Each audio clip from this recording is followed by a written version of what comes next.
Christmas వేడుకలు పురస్కరించుకుని పిఠాపురం జగ్గే చెరువు కాలనీలో Christ evangelical Lutheran ministries Lutheran Bible శిక్షణ కళాశాల ఆధ్వర్యంలో పేదలకు నిత్యావసర సరుకులు పంపిణీ కార్యక్రమం నిర్వహించారు. ఈ సందర్భంగా pastor Samuel Kumar, Janasena party నాయకుడు బాలిపల్లి రాంబాబు చేతుల మీదుగా నిరుపేదలకు నిత్యావసర సరుకులు అందజేశారు. ఈ కార్యక్రమంలో పిఠాపురం మహారాజా కుమారుడు రామరత్నరావు, బండి రవి తదితరులు పాల్గొన్నారు.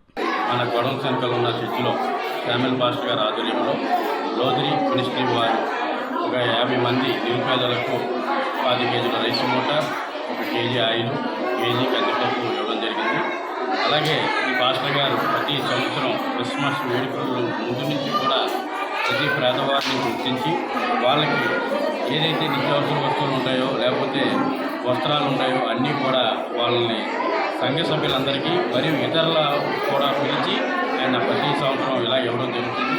వారికి మా పెద్ద జగ్గే చెరువు ప్రజల తరఫున, ఈ సంఘ సభ్యుల తరఫున ఫ్యామిలీ గారికి హృదయపూర్వకంగా ధన్యవాదాలు తెలియజేస్తాను. తరబీదు పొందిన కళాశాల యందు ఈ మొంతా తుఫాను ద్వారా కొంతమంది నష్టపోయారు. మరి ఈ యొక్క బిడ్డలకు, ప్రజలకు మరి కొద్దిగా ఉపశమనం కలగాలని మరి ఈ బైబిల్ కళాశాల CELM క్రైస్ట్ ఎవెంజలికల్ లూథరన్ మినిస్ట్రీ వారు మాకు సహాయం చేశారు. ఉచితంగా ప్రభు ప్రేమను, యేసు ప్రేమను, యేసు రక్షణ మాకు చూపించారు.